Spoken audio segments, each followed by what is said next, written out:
HarperCollins presents The Rebel's Revenge by Scott Mariani, narrated by Colin Mace. Prologue. Louisiana, May 1864. Built in the Greek Revival style, encircled by 24 noble Doric columns and standing proud amidst a vast acreage of plantation estate, the mansion was one of the grandest and most aristocratic homes in all of the South.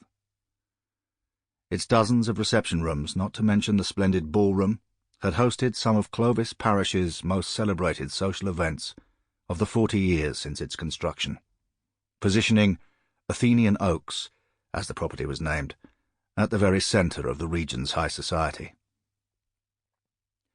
On this day, however, the stately house was silent and virtually empty.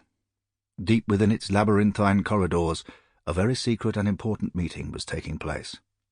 A meeting that its attendees knew very well could help to swing in their favour the outcome of the Civil War that had been tearing the states of both North and South apart for 3 long, bloody years. Of the 4 men seated around the table in the richly appointed dining room, only one was not wearing military uniform, for the good reason that he wasn't an officer of the Confederate States Army, but rather the civilian owner of Athenian Oaks. His name was Leonidas Wilbanks Garrett. A Texan by birth, he had risen to become one of the wealthiest landowners in Louisiana by the time he was 40. Now, 15 years on, the size of his fortune and spread of his cotton plantation was second to none, as was the workforce of slaves he owned, who occupied an entire village of filthy and squalid huts far out of sight of the mansion's windows.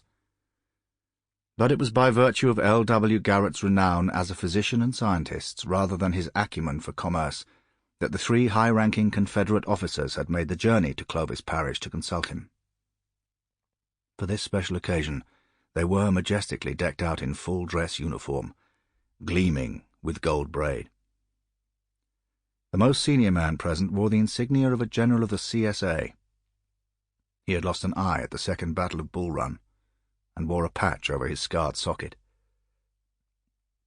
He had also lost all 3 of his sons during the course of the conflict, and feared that he would have lost them for nothing if the Yankees prevailed. A bitter outcome which, at this point in time, it seemed nothing could prevent. Since the crushing defeat at Chattanooga, late the previous year, and the subsequent appointment of Ulysses S. Grant as General-in-Chief of the Union forces, the turning point seemed to have come. Rout after rout, the tattered and depleted army of the South was in danger of being completely overrun. "Gentlemen, we stand to lose this damn war," the general said in between puffs of his cigar, "and lose it we will, unless saved by a miracle." "Desperate times call for desperate measures," said the second officer, who was knocking back the wine as fast as it could be served. He was a younger man, a senior colonel known for his fiery temperament both on and off the battlefield. The last cavalry charge he had personally led had resulted in him having his right arm blown off by a cannonball. It had been found 200 yards away, his dead hand still clutching his sabre. He now wore the empty sleeve of his grey tunic pinned across his chest after the fashion of Lord Nelson. "Indeed they do," the general agreed. "And if that yellow-belly Jeff Davis and his lapdog Lee don't have the guts to do what's necessary to win this war, then by God someone else must step in and do it for them." This provoked a certain ripple of consternation around the table, as it was somewhat shocking to refer to the President of the Confederate States of America, not to mention the revered General Robert E. Lee, hero of the South, in such harsh language. But nobody protested.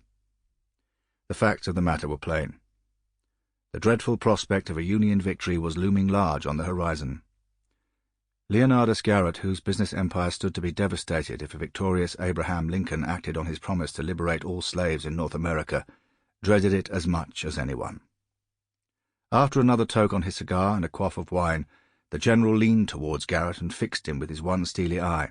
"Mr. Garrett, how certain are you that this bold scheme of yours can work?" "If it can be pulled off, which I believe it can, then my certainty is absolute," Garrett replied coolly. The 3rd senior officer was the only conspirator present at the top-secret gathering who was yet to be fully Sample complete. Ready to continue?